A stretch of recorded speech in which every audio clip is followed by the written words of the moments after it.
ಯಾರು ಹೈಕಮಾಂಡು ಅಂತಂದ್ರೆ ಮಾನ್ಯ ವೇಣುಗೋಪಾಲ್ ಅವರು, ಎಐಸಿಸಿ ಜನರಲ್ ಸೆಕ್ರೆಟರಿ ವೇಣುಗೋಪಾಲ್ ಅವರು ಎಐಸಿಸಿ ಅಧ್ಯಕ್ಷರಿಗಿಂತ ದೊಡ್ಡವರು ಹೈಕಮಾಂಡು ಅಂತ ಈಗ ಅರ್ಥವಾಯಿತು. ಯಾಕೆ ಅಂತಂದ್ರೆ ಸಿದ್ದರಾಮಯ್ಯ ಅವರು ಹೋಗಿ ಇವತ್ತು ಅವ್ರನ್ನೇ ಭೇಟಿ ಮಾಡಿದ್ದಾರೆ, ಡಿ.ಕೆ. ಶಿವಕುಮಾರ್ ಅವ್ರನ್ನೇ ಭೇಟಿ ಮಾಡಿದ್ದಾರೆ. ಅಂದಮೇಲೆ ಎಐಸಿಸಿ ಅಧ್ಯಕ್ಷರಾಗಿರ್ತಕ್ಕಂಥ ಮಲ್ಲಿಕಾರ್ಜುನ್ ಖರ್ಗೆ ಅವರಿಗೂ ಕೂಡ ವೇಣುಗೋಪಾಲ್ ಅವರು ಇವತ್ತು ಹೈಕಮಾಂಡು ಅನ್ನೋದು ಜನರಿಗೆ ಅರ್ಥ ಆಯಿತು. ಇಷ್ಟೋ ದಿನಗಳ ಕಾಲ ಏನು ರಾಜ್ಯದಲ್ಲಿ ಕಾಂಗ್ರೆಸ್ ಸರ್ಕಾರದ ಒಳಗಡೆ ನಡೆದಿರ್ತಕ್ಕಂಥ ಗೊಂದಲಕ್ಕೆ ಎಐಸಿಸಿ ಅಧ್ಯಕ್ಷರೇ ಬೆಂಗಳೂರಿಗೆ ಬಂದು 3-4 ದಿನಗಳ ಕಾಲ ಎಲ್ಲರನ್ನೂ ಕರೆದು ಮಾತುಕತೆ ಮಾಡಿ ಇದು ಪರಿಹಾರ ಮಾಡಲಿಕ್ಕೆ ನನಗೆ ಸಾಧ್ಯ ಇಲ್ಲ, ನನ್ನ ಕೈಯಲ್ಲಿ ಏನೂ ಇಲ್ಲ, ನನಗೆ ಬಹಳ ಬೇಜಾರಾಗಿದೆ, ನಾನು ಇದನ್ನು ಹೈಕಮಾಂಡ್ ಗಮನಕ್ಕೆ ತರ್ತೇನೆ ಅಂತೇಳಿ ಇಲ್ಲಿಂದ ಹೊರಟು ಹೋದ್ರು.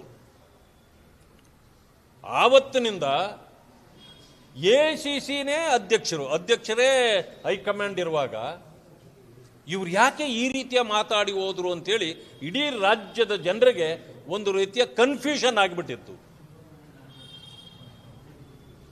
ಈಗ ಆ ಕನ್ಫ್ಯೂಷನ್ ಏನು ಅನ್ನೋದು ಕ್ಲಿಯರ್ ಆಗೋಯ್ತು. ಯಾರು ಹೈಕಮಾಂಡು ಅಂತಂದ್ರೆ ಮಾನ್ಯ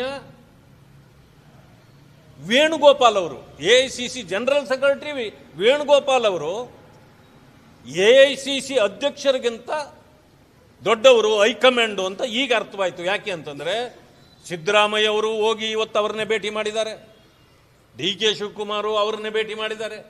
ಅಂದಮೇಲೆ ಎಐಸಿಸಿ ಅಧ್ಯಕ್ಷರಾಗಿರ್ತಕ್ಕಂಥ ಮಲ್ಲಿಕಾರ್ಜುನ್ ಖರ್ಗೆ ಅವರಿಗೂ ಕೂಡ ವೇಣುಗೋಪಾಲ್ ಅವರು ಇವತ್ತು ಹೈಕಮಾಂಡು ಅನ್ನೋದು ಜನರಿಗೆ ಅರ್ಥ ಆಯಿತು. ಅಂದರೆ ಕಾಂಗ್ರೆಸ್ನ ಪರಿಸ್ಥಿತಿ ಎಲ್ಲಿಗೆ ಬಂದಿದೆ ಅಂತ ಗೊತ್ತಾಯ್ತಾ ಇಲ್ಲ. ಈಗ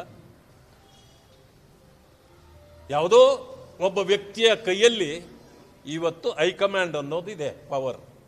ಯಾಕೆ ಈ ದೇಶವನ್ನು ನಡೆಸಬೇಕಾಗಿರ್ತಕ್ಕಂಥ ಕಾಂಗ್ರೆಸ್ ಕೈಯಲ್ಲಿ ಇವತ್ತು ಬಂಡವಾಳ ಇಲ್ಲ. ಆ ಕಾರಣಕ್ಕೆ ಬಂಡವಾಳ ಇರ್ತಕ್ಕಂಥ ಒಂದೇ ಒಂದು ರಾಜ್ಯ ಅವರ ಕೈಯಲ್ಲಿರೋದು ಅದು ಕರ್ನಾಟಕ. ಈಗ ವೇಣುಗೋಪಾಲ್ ಅವರಲ್ಲಿ ಕುಳಿತು 2-3 ಗುಂಪುಗಳಿವೆಯಲ್ಲ, ಅದನ್ನು ಕರೀತಾ ಇದ್ದಾರೆ. ಯಾವ ಗುಂಪು ಎಷ್ಟು ಬಾಳಿಕೆ ಬರುತ್ತೆ ಮೊದಲೇ ಮಾಡಿ.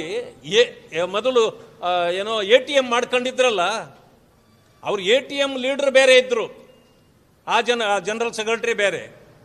ಈಗ ಹೈಕಮಾಂಡ್ ಜನರಲ್ ಸೆಕ್ರೆಟರಿ ಇವರು ಈಗ ಆಯ್ತು, ನೀವು ಬಂದಿದ್ದೀರಲ್ಲ ಎಷ್ಟಕ್ಕೆ ನೀವು ಬಾಳ್ತೀರಿ, ಮತ್ತೆ ನೀವು ಬಂದಿದ್ದೀರಲ್ಲ ನೀವು ಎಷ್ಟಕ್ಕೆ ಬಾಳ್ತೀರಿ ಎಂದು ಇಬ್ಬರನ್ನು ತೂಕ ಮಾಡೋ ಸ್ಥಿತಿಗೆ ಬಂದಿದೆ. ಅದರಿಂದಾಗಿ ರಾಜ್ಯದ ಹಿತವನ್ನ ಮರೆತು ಸರ್ಕಾರ ಉಳಿಸ್ಕೊಳ್ಬೇಕು, ಅಧಿಕಾರ ಉಳಿಸ್ಕೊಳ್ಬೇಕು, ಚೇರ್ನಲ್ಲಿ ಇರಬೇಕು ಅನ್ನೋ ಕಾರಣಕ್ಕೆ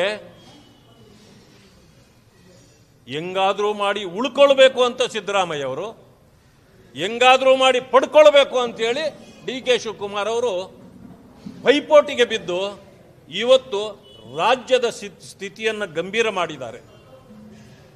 ಜೊತೆಗೆ ಅನೇಕ ಸಮಸ್ಯೆಗಳಿವೆ ರಾಜ್ಯದಲ್ಲಿ. ರೈತರ ಸಮಸ್ಯೆ ಕೇಳುವವರಿಲ್ಲ, ದಲಿತರ ಬಗ್ಗೆ ಚಿಂತೆ ಇಲ್ಲ. ದಲಿತರನ್ನಂತೂ ಅವರಿಗೆ 3 ಕಾಸು ಸಿಗದಂತೆ ಈ ಸರ್ಕಾರ ಬಂದ ದಿವಸದಿಂದ ಭಾಷಣ ಮಾಡ್ತಾರೆ ಹೊರತು ದಲಿತರ ಯೋಗಕ್ಷೇಮವನ್ನು ವಿಚಾರಿಸಿದವರು ಒಬ್ಬರೂ ಇಲ್ಲ. ಹೋಗಲಿ, ದಲಿತ ಲೀಡರ್ಗಳೇ ಇದ್ದಾರೆ ಪಕ್ಷದಲ್ಲಿ, ಅವರು ಕೂಡ ಮಾತಾಡಲ್ಲ. ಯಾಕೆಂತಂದ್ರೆ ಅವರಿಗೆ ಕಾಂಗ್ರೆಸ್ ಉಳಿಯೋದು ಮುಖ್ಯವೇ ಹೊರತು ಅವರ ಸಮುದಾಯ ಉಳಿಯುವಂಥದ್ದು ಮುಖ್ಯ ಅಲ್ಲ. ಇಂಥ ಪರಿಸ್ಥಿತಿಯಲ್ಲಿದ್ದಾರೆ. ಈಗ ಇನ್ನೇನು 8ನೇ ತಾರೀಕಿಂದ ಬೆಳಗಾವಿಯಲ್ಲಿ ಸದನ ಪ್ರಾರಂಭ ಆಗುವಂಥದ್ದಿದೆ. ನಾವು ಉತ್ತರ ಕರ್ನಾಟಕದ ಭಾಗದ ಸಮಸ್ಯೆಗಳ ಬಗ್ಗೆ ಚರ್ಚೆ ಮಾಡಬೇಕು ಅಂತೇಳಿ ವರ್ಷಕ್ಕೆ 1 ಸಾರಿ ಚಳಿಗಾಲದ ಅಧಿವೇಶನವನ್ನು ಅಲ್ಲಿ ಮಾಡ್ತೇವೆ. ಆದರೆ ಈಗಾಗಲೇ 31 ಬಿಲ್ಗಳು ರೆಡಿ ಇವೆ ಅಂತೇಳಿ ಮೊದಲು ಬಂತು. ಈಗ ಇವತ್ತು ಬೇರೆ ಹೇಳಿದ್ದಾರೆ 21 ಬಿಲ್ಗಳು ಬೇರೆ ರೆಡಿಯಾಗಿದೆ ಅಂತ. ಅಂದ್ರೆ ಇದು ಬಿಲ್ ಪಾಸ್ ಅಧಿವೇಶನ ಮಾತ್ರನಾ? ನಡೆಯೋದೇ 9-10 ದಿವಸಗಳು.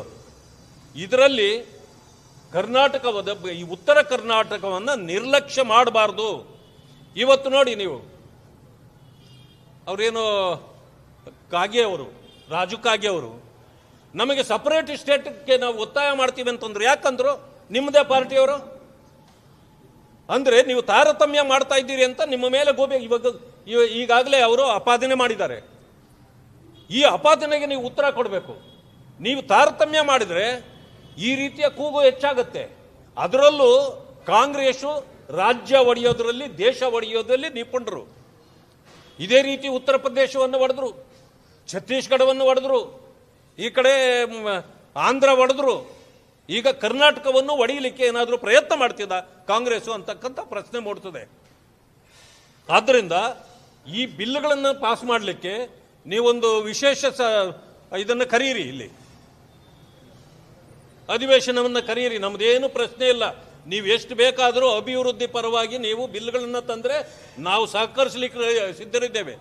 ಆದರೆ ಬೆಂಗಳೂರಿಗೆ ಸಂಬಂಧಪಟ್ಟಿರ್ತಕ್ಕಂಥ ಬಿಲ್ಗಳನ್ನು ತಗೊಂಡೋಗಿ ನೀವು ಬೆಳಗಾವಿಯಲ್ಲಿ ಕುತ್ಕೊಂಡು ಮಾಡ್ತಕ್ಕಂಥದ್ದು ಇದು ಸರಿಯಾದ ಕ್ರಮ ಅಲ್ಲ.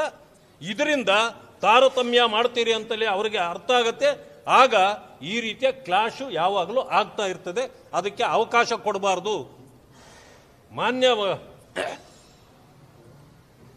ಎಚ್ ಕೆ ಪಾಟೀಲ್ರು, ನಾನು ಏನೋ ಅಂದ್ಕೊಂಡಿದ್ದೆ, ಅವರು ಅದೇ ಭಾಗದ ನಾಯಕರಾಗಿರಿ, ಉತ್ತರ ಕರ್ನಾಟಕದ ಸಮಸ್ಯೆಗಳ ಬಗ್ಗೆ ಚರ್ಚೆ ಮಾಡೋಣ ಅಂತಂದ್ರೆ ಕಾನೂನು ಮಂತ್ರಿಗಳಾಗಿ ಅವರೇ ಉತ್ತರ ಕರ್ನಾಟಕಕ್ಕೆ ಅನ್ಯಾಯ ಆಗೋದನ್ನು ಮಾಡ್ತಾ ಇದ್ದಾರೆ, ತಾರತಮ್ಯಗಳನ್ನು ಮಾಡ್ತಿದ್ದಾರೆ. ಯಾಕೆ ಅವರ ಮನಸ್ಸಿನಲ್ಲಿ ಈ ರೀತಿ ಬಂದಿದೆ? ನನಗನ್ನಿಸ್ತದೆ ಇವತ್ತು ಉತ್ತರ ಕರ್ನಾಟಕ ಹಿಂದುಳಿದಿರಲಿಕ್ಕೆ, ಉತ್ತರ ಕರ್ನಾಟಕ ಈ ರೀತಿ ತಾರತಮ್ಯ ಆಗಲಿಕ್ಕೆ ಉತ್ತರ ಕರ್ನಾಟಕದ ನಾಯಕರೇ ಜವಾಬ್ದಾರರು. ಅದನ್ನು ಅವರು ಯೋಚನೆ ಮಾಡಬೇಕು. ಇವತ್ತು ಕಲ್ಯಾಣ ಕರ್ನಾಟಕದ ಭಾಗ ಯಾವ ಇಬ್ಬರು ಮುಖ್ಯಮಂತ್ರಿಗಳಾದರೂ ಅಲ್ಲಿ, ಆದರೂ ಕೂಡ ಯಾಕೆ ಹಿಂದುಳಿದಿದೆ? ಕಿತ್ತೂರು ಕರ್ನಾಟಕವೂ ಕೂಡ ಯಾಕೆ ಇವತ್ತು ಆ ಪರಿಸ್ಥಿತಿಯಲ್ಲಿದೆ? ಯಾವತ್ತಾದರೂ ಯೋಚನೆ ಮಾಡಿದಾರ ಅಲ್ಲಿನ ಜನರು ಅಥವಾ ಮುಖಂಡರುಗಳು? ಇವತ್ತು ತಾರತಮ್ಯ ಆಗ್ತಿದ್ರೆ ಅದು ಅವರದೇ ಕಾರಣ ಇದೆ. ಆದ್ದರಿಂದ ಅವರು ಎಚ್ಚೆತ್ತುಕೊಳ್ಬೇಕು. ಯಾರು ಈ ರೀತಿ ತಾರತಮ್ಯ ಮಾಡ್ತಾರೋ ಅವರಿಗೆ ತಕ್ಕ ಪಾಠ ಕಲಿಸ್ತಕ್ಕಂಥ ಕೆಲಸವನ್ನು ಅವ್ರು ಮಾಡಬೇಕು.